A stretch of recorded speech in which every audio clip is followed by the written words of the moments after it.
Yes ma'am. चलो ठीक है बच्चे, वो मैं करवा दूंगी बच्चे। ठीक ठीक है। तो अभी हमने करना है स्प्लिटिंग ऑफ मिडिल टर्म के questions. Splitting of middle term, ठीक है। मैंने आपको 3-4 क्वेश्चन करवाए थे, तो मैं स्टार्टिंग ना इन वाले से करती हूँ। X square minus 5x plus 6, then second part होगा x square plus 5x plus 6, then होगा x square minus x minus 6, x square plus x minus 6, और फिर होता है x square minus 5x minus 6, x square plus 5x minus 6। ये 6 parts हैं। इनकी factorisation बहुत जरूरी है, करो इनको, समझनी, बिकॉज मैक्सिमम गलतियां इनमें होती हैं।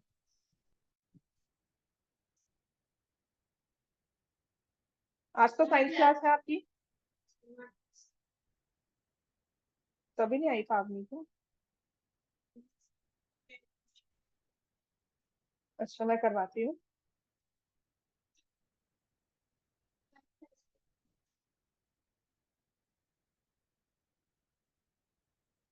आपको मैंने इसमें करवाया था when you have to factorise it, तो यहाँ पर ये कोएफिशिएंट 1 होता है इस सी टर्म को और ए टर्म को, क्योंकि हमारा क्वाड्रेटिक पॉलिनोमियल हमेशा इस फॉर्म में होता है।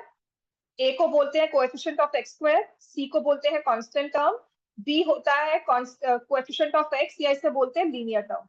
और क्योंकि किसी भी ऑर्डर में लिख लो, चाहे मैं इसको डिसेंडिंग ऑर्डर ऑफ पावर्स में लिखूं या असेंडिंग ऑर्डर ऑफ पावर्स में लिखूं, बी हमेशा मिडिल टर्म रहेगी। That's why it's called splitting of middle term, right. तो हमें करना क्या है, मुझे चाहिए दो नंबर्स जिनका प्रोडक्ट है 6 और सम है -5, ठीक है। तो I start factorising 6 to numbers because I have to see the two numbers whose product is 6। तो मैं देखूंगी कौन से दो नंबर्स हैं, तो 6 के फैक्टर्स करने शुरू कर देती हूँ। 1 into 6 है, इनका सम इफ इट्स -5 आता है, लेकिन प्रोडक्ट +6 नहीं आएगा, क्योंकि मुझे एक को प्लस एक को माइनस करना पड़ेगा। देख, अगर मैंने लिया 6 into 1, द प्रोडक्ट इज 6, लेकिन अगर मैं दोनों नंबर्स प्लस में करती हूँ, ठीक है, तो सम 7 हो जाएगा। अगर मैं दोनों नंबर्स माइनस में करती हूँ तो सम -7 हो जाएगा। प्रोडक्ट तो +6 ही आएगा। अगर मैं -6 into -1 कर रही हूँ, प्रोडक्ट तो +6 है, लेकिन सम -7 बन जाएगा। But I need a sum of -5, that means I have to look for other factors. तो मैंने लिया 2 and 3। इन दोनों को अगर मैं न्यूमेरिकली ऐड करती हूँ, the sum is 5, so that means both the numbers will have the same sign, ठीक है ना। तो क्या बन गया, एक्स स्क्वायर, क्योंकि माइनस दिया हुआ है, -3x -2x + 6। बात समझ में आ गई, याद आ गया स्प्लिटिंग ऑफ मिडिल टर्म। हाँ, x -3 -2 कॉमन लेंगे, x -3 ये हो जाएगा x -2 इंटू x -3। तो इसको हमने फैक्टराइज कर दिया। क्लियर हो गया ये। अब ऐसे ही बी पार्ट पे आ जाओ। और जैसे ऑनलाइन क्यों लगा रहे हो आज?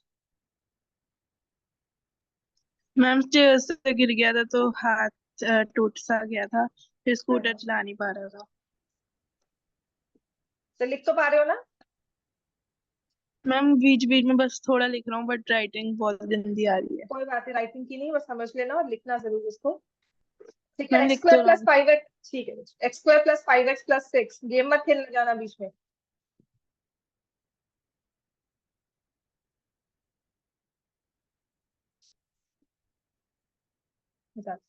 X square plus 3x plus 2x minus 6 आ गया है ना। तो यहाँ पर ये factors x plus 3 x plus 2 हो जाएंगे, ठीक है ना। पहले दो पार्ट्स हो गए हमारे, समझ में आ गया हमें। अब आते हैं, हमारा थर्ड पार्ट है x square minus x minus 6। तो प्रोडक्ट हमें चाहिए -6 का, मतलब एक दो नंबर्स का प्रोडक्ट अगर नेगेटिव में आ रहा है तो एक प्लस में होगा एक माइनस में होगा, एक नंबर प्लस में होगा एक नंबर माइनस में होगा, ठीक है। प्रोडक्ट आपको मिल गया -6 और सम चाहिए -1, ठीक होगी बात ये।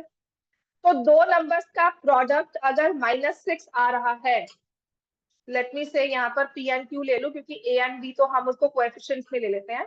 तो दो नंबर्स का प्रोडक्ट अगर -6 है तो एक माइनस में होगा, एक प्लस में होगा। ठीक है, तो पहले तो 6 जो है ना, आप उसका मैग्नीट्यूड लो, उसके फैक्टर्स करने शुरू कर दो। एक तो मेरे पास बन रहा है 1 और 6, और एक बन रहा है 2 और 3। एक प्लस में एक माइनस में, मतलब अल्टीमेटली दोनों माइनस ही होंगे। 3 और 2 आ गया। ठीक है, अब माइनस साइन किसके साथ आएगा? I need the sum of -1। That means -3 का जो मैग्नीट्यूड है वो बड़ा है, इसलिए -3 हो जाएगा। 3x प्लस 2x, यहाँ -6, यहाँ पे x²। तो बेसिकली इसने -1x को आपने स्प्लिट कर लिया, तभी स्प्लिटिंग बन जाती है, क्योंकि -1x को आपने दो पार्ट्स में स्प्लिट कर लिया, x + 2। अगले के वही सेम आएंगी, हसरत नहीं आएगी आज।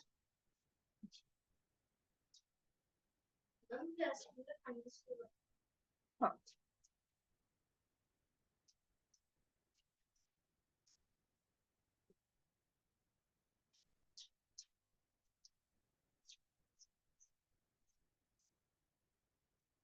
अब वही +3x -2x -6 हो गया, तो यहाँ पे x into x + 3 -2 into x + 3, तो ये हो जाएगा x - 2 x + 3, हमारे फैक्टराइज हो गया। ठीक है, अब जो हमारा नेक्स्ट वाला पार्ट है ना, ENF, ये बहुत ही इंपॉर्टेंट है, क्योंकि मैक्सिमम गलती इसमें होती है। ठीक है, इसका मैं किस्सा भी सुनाती हूँ, मुझे क्यों है, मैं हमेशा इसको, नहीं वही तो इसमें बात है। ठीक है, अभी तो पहले एक बार मेरी बात तो सुनो।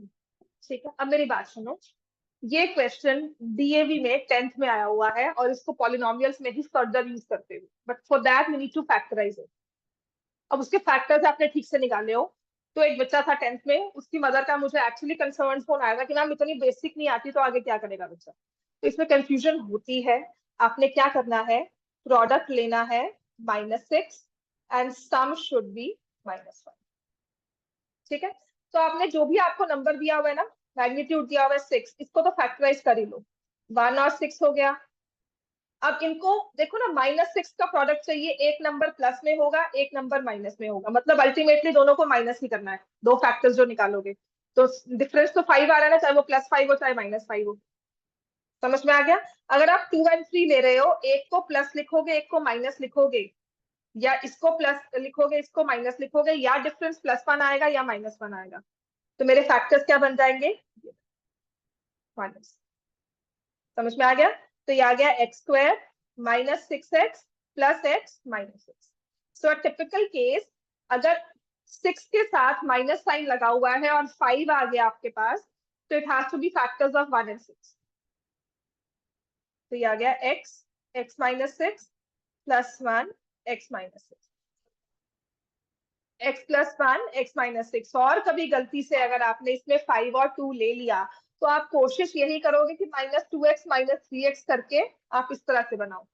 फिर उसके बाद क्या होगा, जब आप कॉमन लोगे ना, तो वो सेम टर्म नहीं बनकर आएगी, ये +2 आ जाएगी। तो ये आपका एक वार्निंग सिग्नल है कि यहाँ पे हमने कुछ गलती की है। अब तुक्के से इसको माइनस मत लिख देना कि नहीं नहीं हमने माइनस बना दिया, don't get that fundamental wrong.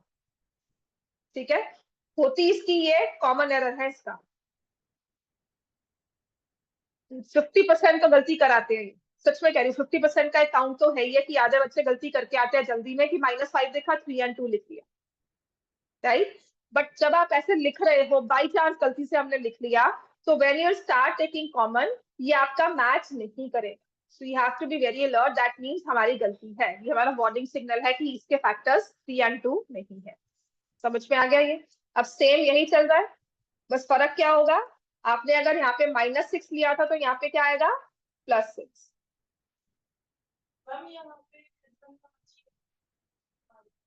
देखो ना बच्चे, प्रोडक्ट अगर आपका नेगेटिव आ गया, दो नंबर्स का प्रोडक्ट नेगेटिव है, उनमें से एक प्लस होगा एक माइनस होगा, साइन है ना।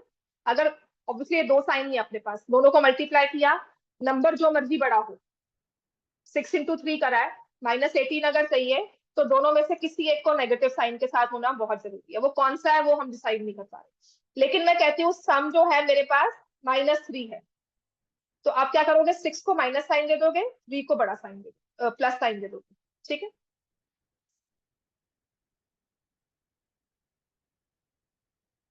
दो कंडीशन सेटिस्फाई करनी है हमने, उन दोनों के साथ विद साइन विल सी, ठीक है। तो अभी स्प्लिटिंग थोड़ी बहुत करेंगे और थोड़ी सी इसकी आगे एक्स्ट्रा वाली प्रॉब्लम जो होती है वो वाली। मैंने लास्ट क्वेश्चन आपको कौन सा करवाया था पिछली वाली क्लास सैटरडे को, ठीक है, हो गया, ये क्लियर कर दो। हाँ जी हो गया ना, लिख लिया सबने ये। अब आपका नेक्स्ट क्वेश्चन है 12x² minus 7x plus 1, splitting लगाओ इसमें।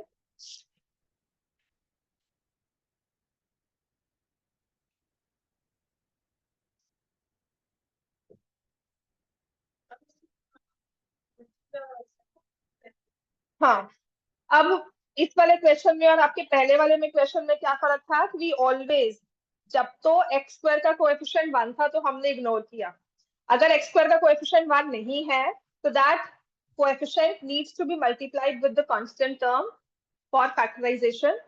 So now we need the product of 12, which is plus 12, and the sum minus. तो ये आ जाएगा 12x² minus 4x minus 3x plus 1, ठीक है। यहाँ से मैंने 4x कॉमन लिया,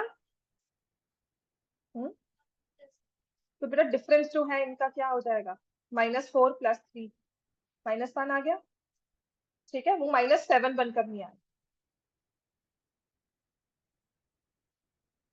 क्लियर हो गया। तो ये आ गया 4x माइनस 1 3x माइनस 1।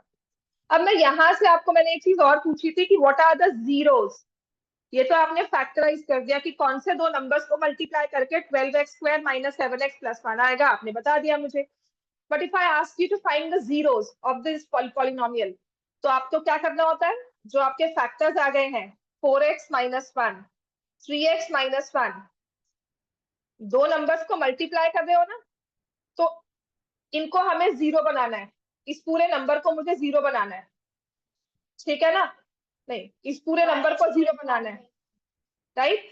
अब मैंने 12x² माइनस 7x प्लस 1 को जीरो बनाना है, इसी की मैंने अदर फॉर्म लिख दी 4x माइनस 1 और 3x माइनस 1, जीरो हो गया। दो नंबर्स का प्रोडक्ट जीरो है, दो नंबर्स को मल्टीप्लाई कर रहे हो आंसर जीरो आएगा, तो इसका मतलब उनमें से कम एक नंबर जीरो होगा, that is the zero rule. Zero product rule क्या होता है कि if I multiply two numbers या एनी नंबर ऑफ नंबर्स और मेरा फाइनल प्रोडक्ट जीरो आ रहा है, तो उनमें से कोई एक नंबर, एटलीस्ट एक नंबर तो जीरो है ही है, ठीक है। तो या तो 4x माइनस 1 जीरो होगा या 3x माइनस 1 जीरो होगा।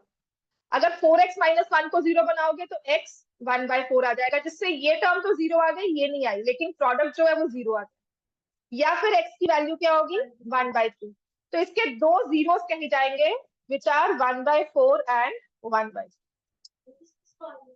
कुछ नहीं करना होता आपने, हाँ आपने समझना ऐसे होता है कि द जीरोस आर 1/4 एंड 1/3, समझ में आ गई, राइट। नाउ अनदर थिंग जो हम आपसे हर एक क्वेश्चन में एनालाइज करेंगे, because sometimes they ask you, ठीक है। तो बोला द जीरोस, आपने कहा फैक्टराइज, तो आपको फैक्टराइज करना आ गया। अब फैक्टराइज के बाद ही they ask you the zeros, so you tell the zeros, जो आपके फैक्टर्स निकले उन सबको जीरो के इक्वल पुट कर दो, आपके पास एक्स की वैल्यू आनी शुरू हो जाएंगी, वो उनकी जीरोस होगी, समझ में आ गया।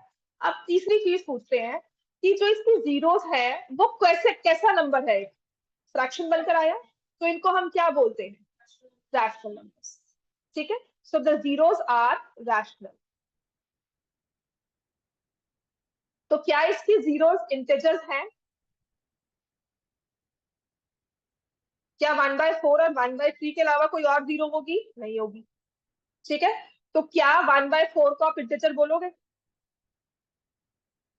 1/3 को इंटीजर बोलते हो, नहीं। तो क्वेश्चन ये होता है how many integer zeros are there, how many integral zeros are there, तो आप क्या लिखोगे, zero. The given polynomial will not have any integral zero, ऐसी कोई इंटीजर नंबर नहीं होगा, इंटीजर्स में से कोई एक नंबर 1 2 3 4 या -1 -2 मैं नहीं ले सकती कि जो मैंने इस पॉलिनोमियल में डाल दिया और वो जीरो बनकर आ गया। जीरो बनेगा 1/4 पे या 1/3 पे, और ये दोनों ही इंटीजर्स नहीं, समझ में आ गई बात है? तो किसी भी पॉलिनोमियल के हो सकता है सारी जीरोस इंटीजर्स हो, उनमें से कुछ एक इंटीजर हो, बाकी सारे फ्रैक्शंस हो, या दो फ्रैक्शंस हो, एक इंटीजर हो, या सारे फ्रैक्शन। समझ में आ गया? राइट? तो क्वेश्चन कभी कभी ऐसा कुछ आ जाता है, मैं बता दूंगी, वो इकलौता ही क्वेश्चन होगा, but you should understand the difference between integral zeros and how many zeros are integers. बस इस चीज को समझ लोगे, बात वही घुमाने की है। ठीक है, अब नेक्स्ट क्वेश्चन लिखो, समझ में आ गया ये? अब नेक्स्ट क्वेश्चन लिखो, 2x² - 7x - 15।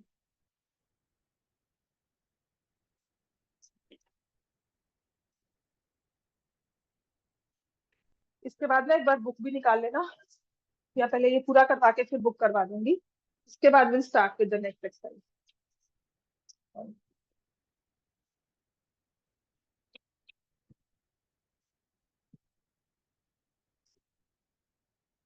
अब आपने क्या करना है, ये 2 और ये -15, 2 और -15 को मल्टीप्लाई किया तो क्या आया, -30। ठीक है, अब हमें सम क्या चाहिए, -7। तो पहले तो मैं फैक्टराइज करना ही शुरू कर देती हूँ। तो पहले मैं सबसे पहले बेसिक फैक्टर लूंगी 1 और 30, साइन बाद में देखेंगे। आप दोनों को प्लस भी कर लो, दोनों को माइनस भी कर लो।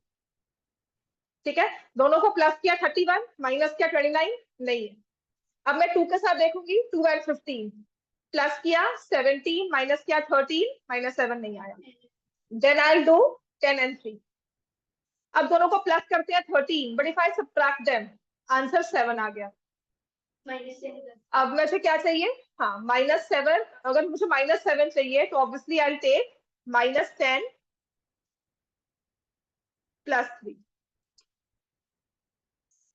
अब यहाँ से 2x कॉमन लिया, x - 5, और यहाँ से 3 कॉमन लिया, x - 5। 2x + 3 and x - 5। तो जीरोस क्या है इसकी,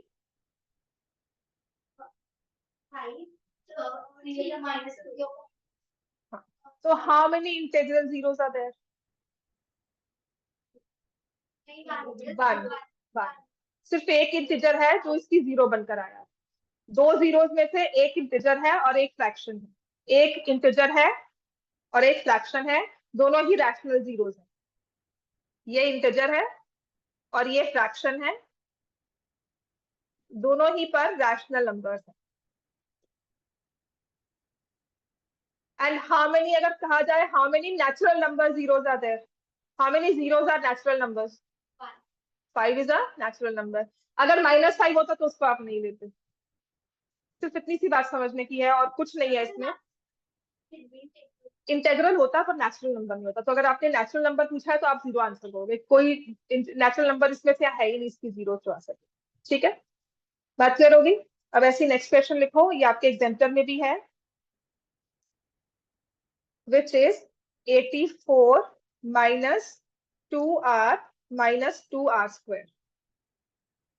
अब ये ना हमारा डिसेंडिंग ऑर्डर ऑफ पावर्स में नहीं है।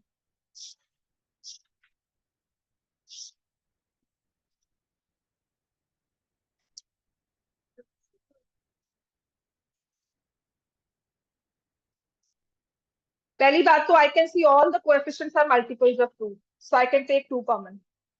ये हो जाएगा 42 - r - r²।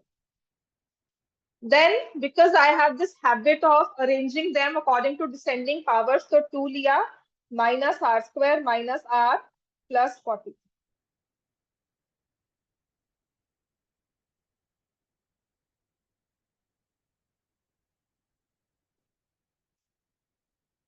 ठीक हो गया बात है? अब अगर तो आपको समझ में आता है, देखो ये -1 और 42 है, द प्रोडक्ट इज -42, और मुझे 42 को फैक्टराइज करना है, so that I get the difference of -1। 7x6 हो गया है ना, -r² - 7r + 6r + 42, ऐसे ही आएगा। अब आपने 2 कॉमन लिया, यहाँ पे लिया हुआ है, -r कॉमन ले लिया, r + 7 हो गया, +6 कॉमन ले लिया, r + 7। तो एक 2 बाहर है, माइनस आर प्लस 6 है और आर प्लस 7 है। -42 क्यों हुआ बेटा? क्योंकि यहाँ से -1 था, है ना, ये देख, और ये इसलिए, क्योंकि अगर अपने इसको असेंडिंग में लिखा है तो इसका कोएफिशिएंट का मैटर करता है, वो -1 है इसलिए। और मैं इसको, अगर तुम्हें इसमें कंफ्यूजन आ जाए तो मैं यूजुअली ऐसा सिखाती थी कि हाँ, जो माइनस है वो कॉमन ले लिया आपने, आर को प्लस में ले लिया, ऐसे आ जाएगा। आर स्क्वायर के कोएफिशिएंट को प्लस में ले लिया, उसको माइनस को बाहर निकाल लिया, तो इसको आपको विजुअलाइज करना और भी आसान, ठीक है। पर अल्टीमेटली लिखोगे ऐसे ही, टू, जो माइनस वाला नंबर है ना उसमें माइनस अंदर ले जाओगे, जब आप इसको सॉल्व करोगे ना तो ये -2 आएगा और आपके पास आ जाएगा r+7 r-6। तो ये जो माइनस साइन है ना इस वाले फैक्टर में अंदर चला जाएगा, क्योंकि बुक ने लिखा हुआ है ऐसे, ठीक है। इसका क्या लॉजिक है, मैं आपको को टेक्निकली ऐसा लिखते हैं, मुझे नहीं समझ में आता। एक फैक्टर -1 प्लस हो गया ना, माइनस गया अंदर, तो 6 प्लस में हो गया, r माइनस में हो गया। अगर मैं यहाँ रखूंगी तो मुझे दोनों ही माइनस में करने पड़ेंगे, जो कि क्या होता है कि sometimes you miss that minus sign, यहाँ पर है कि नहीं है। कंफ्यूजन को दूर करने के लिए ना कभी ये चीजें ना उन्होंने स्टैंडर्ड फॉर्म में लिख दी कि take it inside. Best way to answer is this, because sometimes this minus sign gets skipped. वो इक्वल टू लिखा होता है, आपने माइनस लिखा, वो उसके साथ मर्ज कर जाता है या वो दिखता नहीं है, तो बाद में एग्जामिनर के साथ आप उसको आर्ग्यू करने से अच्छा है कि अपने आंसर को वो कहता है ठीक से लिखो, टेक दैट इनसाइड। समझ में आ गई बात? अच्छा, वेरी कॉमन प्रॉब्लम किसी के साथ भी हो सकती है, sometimes I right and I से अच्छा माइनस लिखा हुआ है कि नहीं लिखा हुआ। कभी कभी मैं अपने नोट्स खुद पढ़ती हूँ या मैंने कुछ सॉल्व किया उसे चेक करती हूँ, then I have to recheck it again. That's why एक स्टैंडर्ड प्रोसीजर रखा हुआ है कि माइनस को यहाँ पे मत लिखो, इसको अंदर वाले फैक्टर के पास ले जाओ। अब काम ये था कि विजिबल रहे, minus should be very visible. तो अगर आप इसको -r-7 रखते हो फिर कंफ्यूजन होगी कि -r रखना चाहिए, ये है कि नहीं है माइनस, क्योंकि इनिशियल है तो वो स्किप हो सकता है, ठीक है। तो देखो यहाँ पर भी उसने प्लस वाले कोएफिशिएंट के साथ ही स्टार्ट किया था। Usually we do not start with the negative coefficient. समझ में आ गई बात? ये इतना क्लियर हो गया सबको? ठीक है, चलो एक दो क्वेश्चन इसके और करेंगे हम। अब आपके पास है, सारे करवा लिए, 1 - 18y -63y²।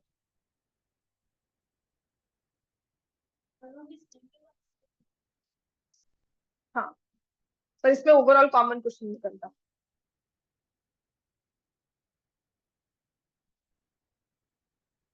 इस तरह एक दो क्वेश्चन की प्रैक्टिस और हो जाता है लिखते, पर हम अपने फाइनल आंसर को एक्सप्रेस कैसे नहीं करते। आपको प्रॉब्लम दी हुई है लेकिन आप सॉल्यूशन को सिंप्लीफाइड फॉर्म में लिखते हो। आपको कंफ्यूज करने के लिए तो वो बहुत कुछ दे देगा, लेकिन ये आप पे डिपेंड करता है कि आप उसको कितना इजीली प्रेजेंट करते हो।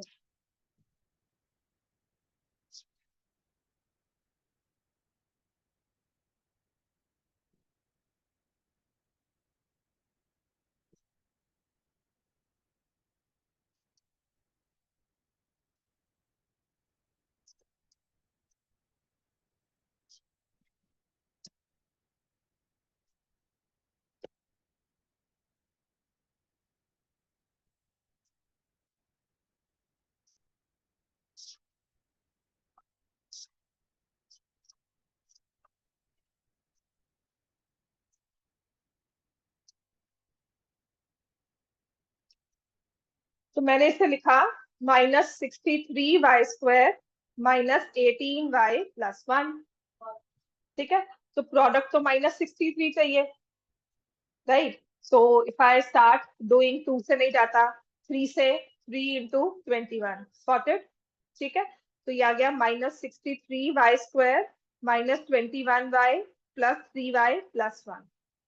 तो यहाँ से मेरे पास आ जाएगा, यहाँ से मैंने -21y कॉमन लिया, तो ये हो जाएगा 3y+1।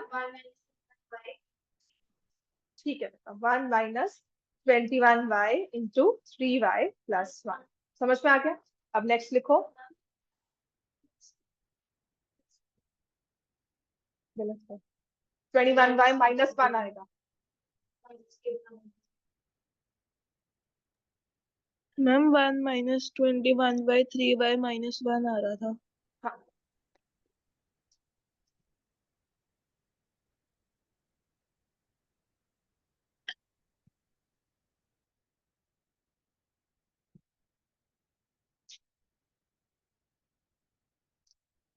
तुमने साइन -3y लिखा है जबकि नेगेटिव चाहिए, तुमने +21 कर दिया है ना, +21। देख, अब तुमने जो किया ना, शायद आपकी भी गलती है, ये गलती बहुत मुश्किल से पकड़ में आएगी, समझ में नहीं आती गलती की क्या है। तुम क्या कर रहे हो, तुमने लिखा -63y² -3y +21y+1।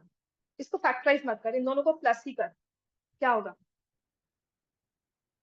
-18 या +18? +18 आ गया ना, तो मैंने क्या दिया हुआ है यहाँ पे, मतलब आपने कुछ नहीं किया। समझ में आ गया बेटा? और जैसे तुम्हें भी समझ में आ गया, तुमने यहाँ पे साइन जो तुमने इसको माइनस इसको प्लस लिया है, इसको प्लस करो और इसको माइनस करो, फिर देखो आंसर आपका मैच करता है कि नहीं करता। +3y करोगे -21y। अब बता, मैच किया? तुम्हारी भी सेम प्रॉब्लम की वजह से। मैम अभी भी लिखा तो यही था, -63y² -21y+3y-1। मैम यही रहा, 1 - 21/3y-1। 3y-1 क्यों आएगा, यहाँ +1 है बच्चे, ये जो +1 है ये प्लस है, तुमने +1 कॉमन लिया तो यहाँ पे साइन क्यों चेंज कर दिया? यहाँ पे तुमने अगर माइनस कॉमन लिया है तो थ्रू आउट माइनस कॉमन होगा। ये 3y आ गया, ये माइनस था, माइनस बाहर लिया हुआ है तो ये प्लस हो जाएगा। अब क्लियर हो गया? Yes ma'am. ठीक है, समझ में आया कि नहीं अभी भी? मैम आ गया। आ गया ना, चल नेक्स्ट लिखो।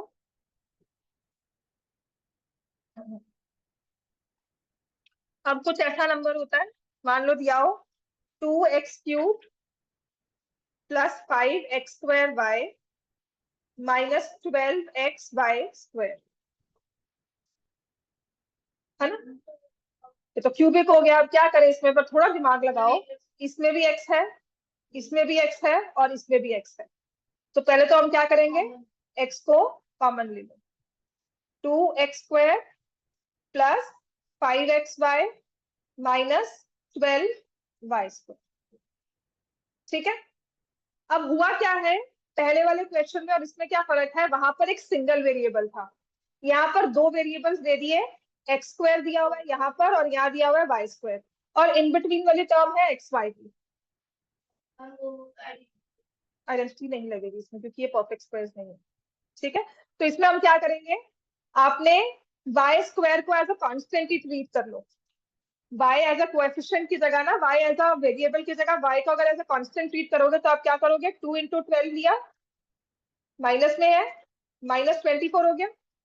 इसके दो फैक्टर्स जिनका सम +5 में आए, तो आपने अगर 8 और 3 पर जीरो आउट कर लिया, आपने इसको निकाल लिया कि 8 और 3 होगा, तो कुछ नहीं कर रहे हो आप, प्रोडक्ट ले रहे हो -24x²y², हाँ +8 -3, तो ये होगा +8xy -3xy। वो वेरिएबल अब जो दो थे उसको as a third variable z मान लिया हमने, 2x² +8xy -3xy -12y²। तो यहाँ से मैंने 2x कॉमन ले लिया, x +4y हो गया, -3y कॉमन ले लिया, x +4y आ जाएगा। So it becomes x 2x -3y x +4।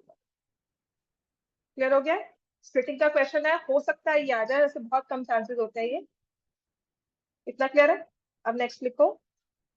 So there are times when the coefficients are in fractions, जैसे है x² +1/4x -1/8। अगर तो समझ में आ जाए इसको फैक्टराइज करना तो बहुत अच्छी बात है, अगर नहीं आएगा तो हमेशा क्या करो, टेक द एलसीएम। 8 एलसीएम ले लिया, उसके बाद बात करना, उसके बाद ना फैक्टराइज हो तब देखेंगे, पर हो जाता है। तो ये 8x² + 8x³ 2x -1। तो ये ऐसे लिख सकते हो 1/8 और आपके ब्रैकेट्स में यहाँ पर आ गया 8x² plus 2x minus 1। So now can you factorise this internal term? Yes, please do it. और ये क्वेश्चन काफी बार आ जाता है। Factorisation, then splitting of middle term with coefficients.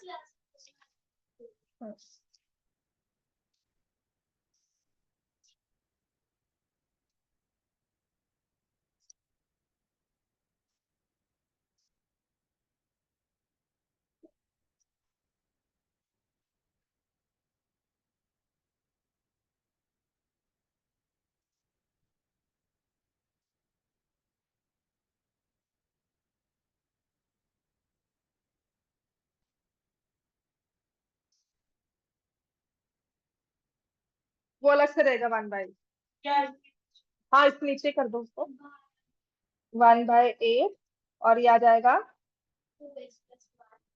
8x² plus 4x minus 2x minus 1। तो cos 1/8 2x plus 1 into 4x, यहाँ पे 4x लिया माइनस। ठीक,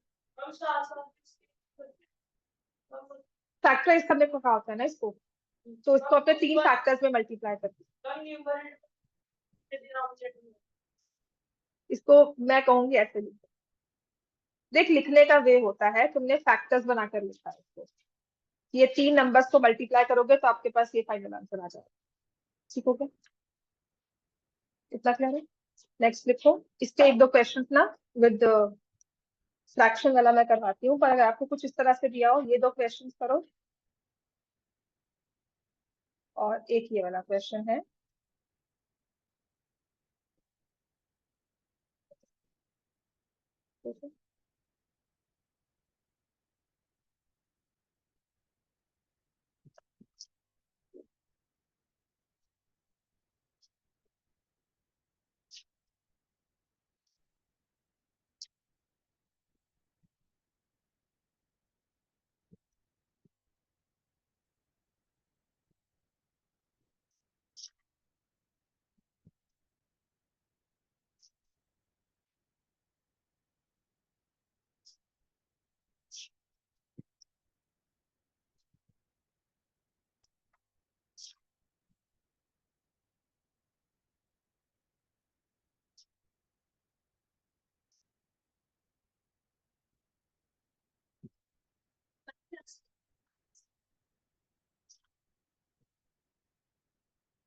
ठीक।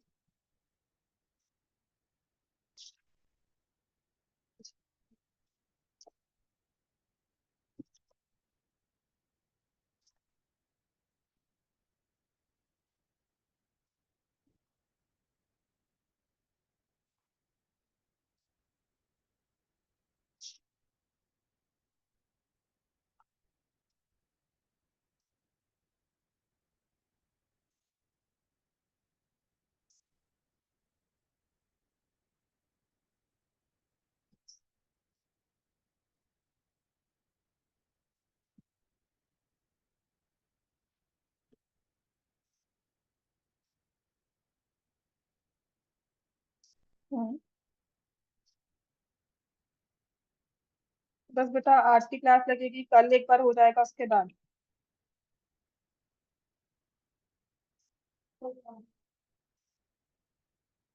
कब वापस आओगे? कोई बात नहीं, कुछ ना कुछ तो करेंगे, कोई बात नहीं, कुछ ना कुछ तो हल निकालेंगे।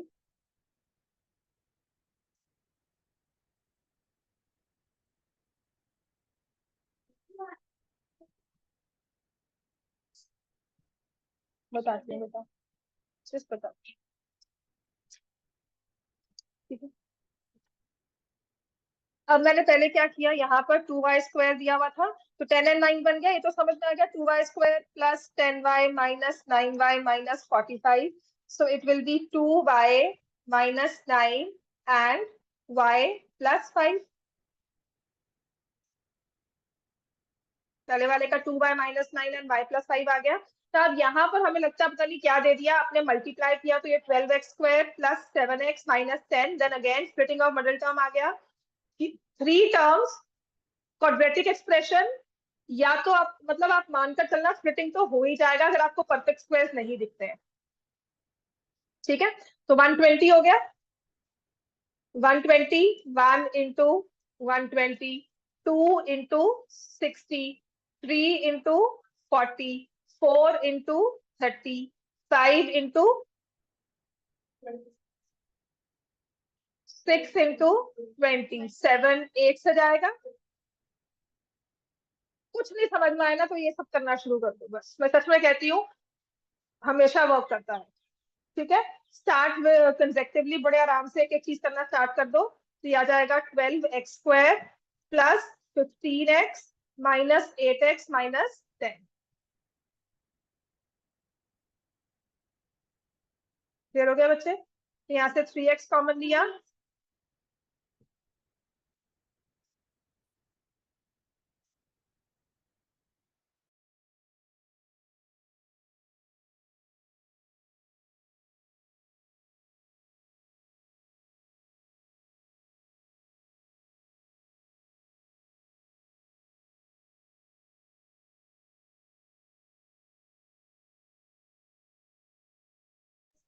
4x plus 5 and 3x minus 2। समझ में आ गया ना ये? ठीक है, अब आते हैं थोड़े से टेढ़े मेढ़े वाले प्रॉब्लम्स जो मुझे लगता है आपके पेपर में अगर स्प्लिटिंग आएगी तो वैसे वाले क्वेश्चन आ सकते हैं, जिसमें मैं दूंगी आपको फ्रैक्शन वाले और उसके बाद देंगे इरैशनल नंबर कोएफिशिएंट्स। ठीक है, तो ये हमारे पास है, मान लो x² plus 1/6x minus 2 plus 1/6 into x minus 2। मैंने देखा है ये क्वेश्चन अगर 10th में भी आता है ना, इंस्टेड ऑफ सेइंग कि मैं 2 को फैक्टर करूं और मैं सम 1/6 निकालूं, दिमाग मेरा भी नहीं चलता उसमें, सीरियसली कह रही हूँ। ठीक है, आफ्टर फैक्टराइजेशन मैं निकालू तो मैंने हमेशा उसका एक ही वे निकाला है कि ऑलवेज टेक द एलसीएम। कुछ समझ ना आए, समझ में आता है बहुत अच्छी बात है, नहीं समझ में आता तो ऐसे देखते मत रहो कि क्या आ गया मेरे पास, उसका एलसीएम लो, 1/6 बाहर निकाल लिया, 6x² प्लस 1x माइनस 12।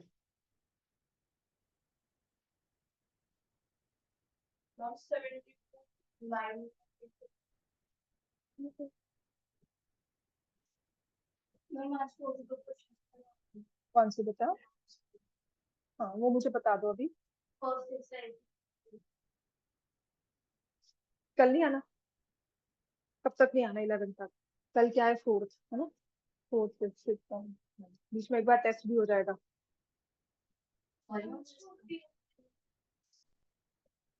छुट्टियों में टेस्ट थोड़ा सा जरूरी और हो जाता है। तो यहाँ से 3x कॉमन लिया, 2x प्लस 3, और यहाँ से माइनस 4 कॉमन लिया, 2x प्लस 3, तो 1/6, 3x माइनस 4। बड़े अच्छे से नंबर हमारे पास आते हैं। ठीक है, जीरोस पे कोई फर्क नहीं पड़ेगा आपको, अगर मैं पूछूं ना जीरोस है तो ये 1/6 का जीरोस पे कोई फर्क नहीं पड़ेगा। अगर आप इसको 1/6 करके भी निकालोगे तब भी जीरोस आपके यहाँ से क्या आएगा? जीरो। बताओ, zeros of this polynomial are, चाहे आप ये 1/6 कॉमन लो, एलसीएम लो चाहे ना लो, आपके जीरोस 4/3 और माइनस 3/2 ही होंगे। हाँ,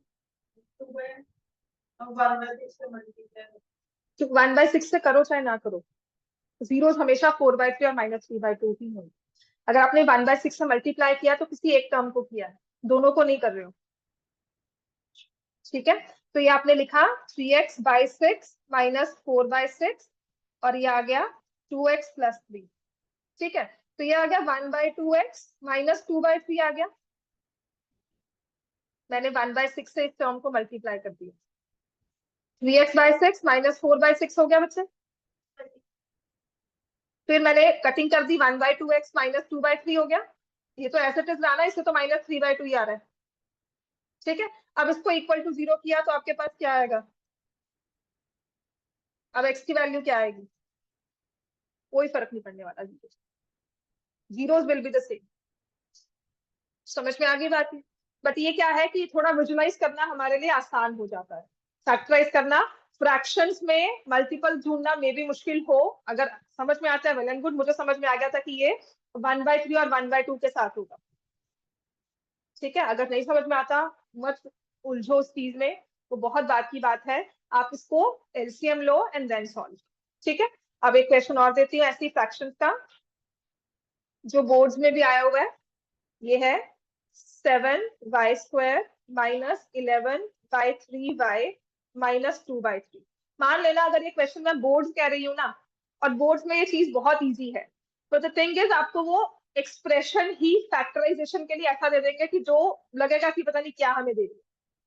तो whenever you have to factorize an expression with fractions as coefficients, always take the LCM। बहुत ही आसान हो जाता है काम। तो यहाँ पे एलसीएम क्या होगा? तो ये मेरे पास आ गया माइनस,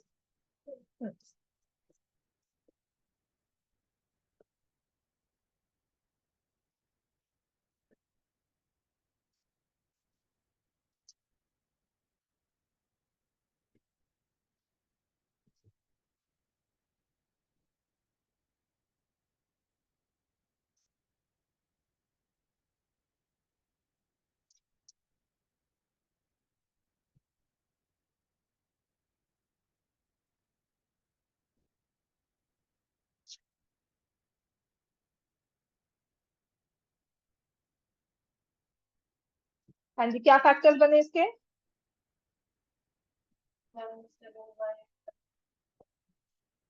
अच्छा, तुमने फाइनल, हाँ इसके दो नंबर स्प्लिटिंग की, तो कौन से आए दो नंबर? 3 and 4। ठीक है, बिकॉज आई नीड माइनस, तो I take -14y and +3y। Clear हो गया इतना? तो ये आ जाएगा 1/3। यहाँ से आपने 7y कॉमन लिया, तो इल बी 3y -2, और यहाँ से 1 कॉमन लिया, 3y -2। तो ये आ जाएगा 1/3, 7y +1 एंड 3y -2। ठीक है, ये बोर्ड लेवल क्वेश्चन है, बोर्ड में एज इट इज आया हुआ है। इसको फैक्टराइज करना है, जीरोस निकालने हैं, और फर्दर क्वेश्चन जो 10th में करोगे उसका यूज करना है। बट पहला स्टेप यही होता है, फैक्टराइज करो। समझ में आ गई बात ये? ठीक है, और जिससे समझ में आ गया आपको ये, यस मैम। नेक्स्ट लिखो। मैं इसलिए इतना डिटेल में करवा रही हूँ क्योंकि ये कभी कभी डायरेक्ट क्वेश्चन याद आता है कि आपने फैक्टराइज करना है। वही कह रही हूँ ना, लगता है अगर इजी आ गया तो उसकी प्रैक्टिस भी होनी चाहिए हमें।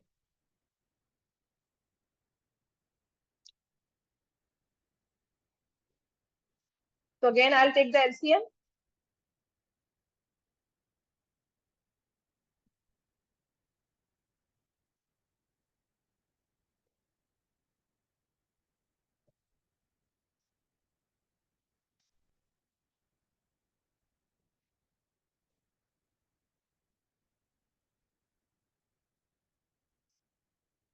फैक्टर्स तो आसान है।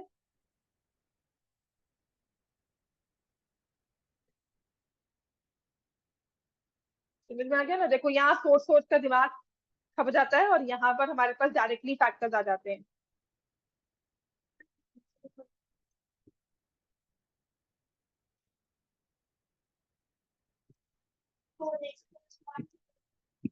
ठीक है, 4x+1 एंड 2x+3। इतना क्लियर हो गया सबको? हम्म। अब आते हैं वो वाले क्वेश्चन, वो वाली स्प्लिटिंग जहां पर हमारे पास इरैशनल कोएफिशिएंट्स दिए होते हैं।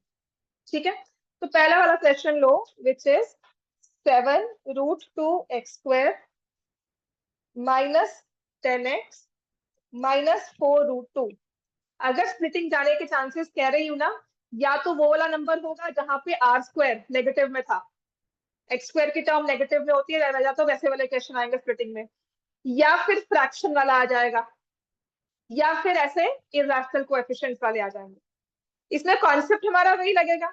हमने क्या करना है, x² का कोएफिशिएंट और कांस्टेंट टर्म मल्टीप्लाई तो इनको ही करना है। तो हमने अब इनको मल्टीप्लाई किया, 7√2 माइनस है तो माइनस आ गया, -4√2। तो क्या हो जाएगा, मल्टीप्लाई करना में आता है ना, 28 इंटू 2 56। 56 के दो फैक्टर्स जिनका सम क्या आ जाए, माइनस है। तो इरैशनल कोएफिशिएंट्स को देखकर घबराना नहीं है, वो बेचारे वही नंबर्स हैं जो हम बाकी नंबर्स के साथ कर रहे थे, उनको प्लस माइनस करना, उनको स्प्लिट करना, उनको मल्टीप्लाई करना हमें आता है। हाँ क्या बच्चों, मैंने सिर्फ माइनस साइन किया, मैं इसको ऐसे लिखूं, मुझे पता है कि प्रोडक्ट तो इन दोनों का चाहिए, नेगेटिव साइन तो यहाँ पे आ ही जाएगा, तो मैंने उस नेगेटिव को बाहर पहले ही निकाल नहीं, -7√2 भी हो तो वो फर्क नहीं पड़ने वाला, क्योंकि प्रोडक्ट पे हम नोटिस कर रहे हैं, फोकस कर रहे हैं और किसी पर, ठीक है। तो 56 आ गया ना। अब 56 के दो फैक्टर्स जिनका सम -10 हो, तो वो मेरे पास है 14 and 4, and cos with -14 7√2 x square -14x plus 4x -4√2। अब होगा क्या, इसमें एक कॉमन निकालना भी उतना आसान नहीं होता, ठीक है। तो अब हम क्या करते हैं, आपने ना कॉमन निकालना है तो हमेशा क्या करें, पहले तो पेयर्स बना लिए। अब 99% यही होता है कि दो पेयर्स में से ना एक में से फैक्टर कॉमन निकालना बहुत आसान है। जैसे यहाँ पर अगर आपने 7 कॉमन निकाला, ठीक है, तो ये √2x² आ गया और यहाँ पे 2 आ गया, ठीक है। 7x कॉमन लिया तो ये आ जाएगा, और यहाँ पे मैंने देखा फर्स्ट स्टेप में 4 कॉमन निकल गए, तो x -√2 हो गया। अब आपने इन दोनों को सेम करना है, ये -√2 है तो मैं √2 फिर से कॉमन ले लूं, 7√2 x आ गया, ये आ जाएगा x -√2, और ये 4 आ गया x -√2। अब हमने कॉमन लिया 7√2 x plus 4 into x -√2 equal to, और ये हमारे फैक्टर्स हो। क्लियर हो गया इतना। अब 2-3 क्वेश्चंस करवाऊंगी जिसमें इरैशनल कोएफिशिएंट्स ही हैं, उन्हें प्रैक्टिस कर लेना। क्लियर हो गया बच्चे, ये समझ में आ गया ये। नेक्स्ट लिखो। Done everyone. अब हमारे पास है √2x² प्लस 7x प्लस 5√2।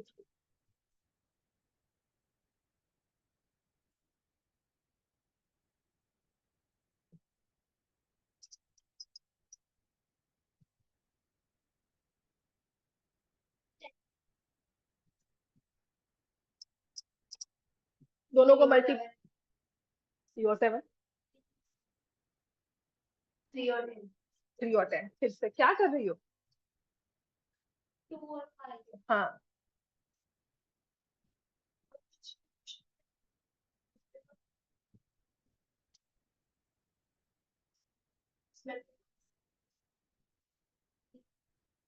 पूरा कैनवस नहीं क्लियर होगा, हाँ मुझे दिखाना, मैं तुम्हारा वो क्वेश्चन चेक कर लूंगी, दिखाओ मुझे।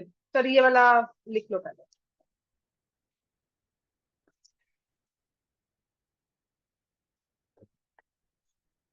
देखिए आ गया ना यहाँ पर। अब देखिए यहाँ पे x का कोएफिशिएंट 1 है, यहाँ पे √2 है, तो इस √2 को भी बाहर निकाल दो, ठीक है। तो यहाँ पर ये x रह गया। अब जो ये 2 है, इसको फैक्टराइज √2 इंटू √2 कर सकते हैं, जिसमें से एक √2 मैंने बाहर निकाल लिया, दूसरा √2 यहाँ रह गया, और ये +4 x -√2 तो है ये, ठीक है।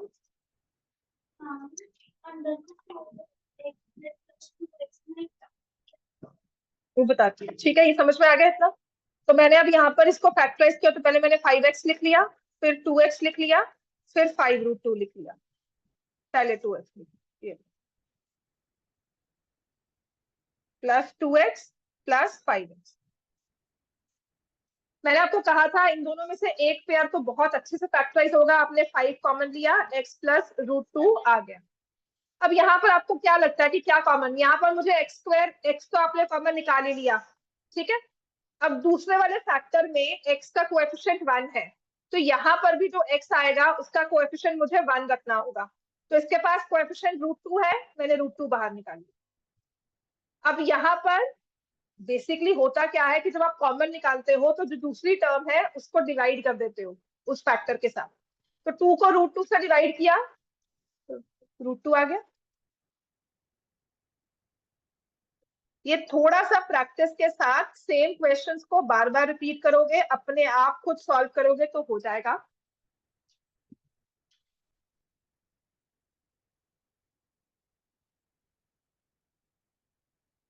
क्लियर हो गया इतना? Done everyone? यस। चलो नेक्स्ट आ जाओ। नेक्स्ट है हमारे पास 4x² प्लस 5√2x माइनस 3। अब पहले वाले कोएफिशिएंट्स में क्या था, वो a और c के पास इरेशनल थे, ये मिडिल टर्म में इरेशनल है।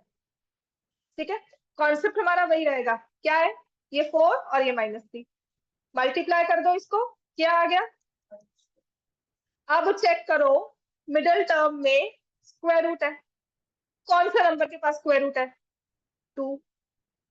जो आपके पास ये प्रोडक्ट आया है इसको एक्सप्रेस करो एज 2, क्योंकि स्क्वायर रूट 2 में था ना, तो 2 इंटू अदर नंबर 6, और इस 2 को लिख दो √2 इंटू √2 इंटू 6।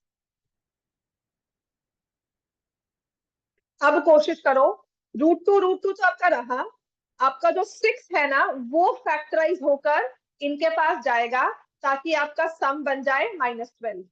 तो ये 6 को -12 का हमने सम देना है, प्रोडक्ट देना है। तो हम क्या करेंगे, 6 के फैक्टर्स लिखेंगे एज 6 एंड -2 एंड 3 जो है ना वो आपको सम +5 तो दे देंगे, लेकिन प्रोडक्ट जो है वो -12 ही, क्योंकि तुमने लिखा 3√2 इंटू 2√2। 5 बनाने के लिए दोनों को प्लस करना पड़ेगा, लेकिन जो प्रोडक्ट है वो -12 ही आए। ठीक होगी बात ये, कृष्ण समझ में आ गया? देखो ना, अब मुझे क्या करना है, √2 तो मेरे पास आ गया, कोएफिशिएंट +5 में चाहिए। √2 तो मेरे पास है दो नंबर, कोएफिशिएंट +5 में चाहिए, प्रोडक्ट माइनस में चाहिए, मतलब एक प्लस एक माइनस तो होना चाहिए। तो 6 के दो फैक्टर्स जो सम दे +5, तो एक 6 आ जाएगा, एक -1। ठीक है, तो मैंने स्प्लिटिंग कैसे की, 4x² plus 6√2x minus √2x minus. बात क्लियर हो गई? आपने ना जो आपका स्क्वायर रूट का नंबर है ना उसे तो आपने फिक्स कर लिया, उसको तो छेड़ना नहीं, क्योंकि दो ही स्क्वायर रूट, जब स्क्वायर रूट ले रहे हो तो ऑफकोर्स दो ही फैक्टर्स होंगे। तो जो बचे वाला नंबर होगा ना वो किसी तरह से उन दोनों के साथ एडजस्ट होगा ताकि प्लस माइनस में आपको ये वाला कोएफिशिएंट मिल जाए। समझ में आ गई बात ये? तो अब हमने इसको जो पेयर किया, मैंने आपको कहा था एक तो बड़े आराम से आपका फैक्टराइज हो जाएगा। इसमें तो मुझे पता लग रहा है कि √2x -1 ही कॉमन आया। अब यहां से आज ट्राई, पहले मैं 2 कॉमन लेती हूँ, पहले मैं 2 कॉमन लेती हूँ। ठीक है, 2x कॉमन लिया तो 2x प्लस 3√2 आ गया। अब इसके साथ इसको और इसको कंपेयर करोगे तो यहाँ पर 2 चाहिए, यहाँ पे √2 नहीं चाहिए। हाँ, तो मैंने √2 फिर से कॉमन ले लिया, 3 यहाँ पे अकेला है, इसको √2 नहीं चाहिए तो इस √2 को मैं बाहर निकाल लेती हूँ, तो इस 2 के पास भी √2 रह गया और ये 3 आ गया। So I get 2√2x -1 and √2x plus 3.